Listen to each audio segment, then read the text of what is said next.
Today I am going to teach you how to blend two images together in Midjourney. So first of all, you want to either have a paid subscription or the free one. I would recommend going on paid because you can do it privately. Now type /blend. And what you want to do here is going to give you two file drop-in options.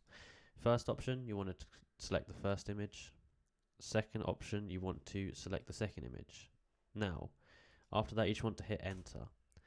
And what that's going to do is it's going to combine the two images you've just made. So I actually did it up here to show you somewhere. So I had this image and I also had this image and also this image. So I wanted to combine those two together. And this is what it came out with actually. So now after you've done this, you've got the variations.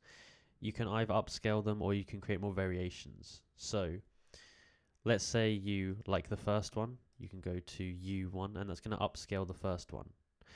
Or if you like the first one but you want to make some changes to it, you can press V1. So that's going to make variations of the first one.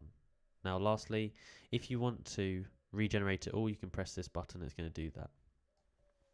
Now that's basically everything you need to know. So if you enjoyed this video and found it useful, please like, subscribe and comment down below that it worked. Thank you for watching.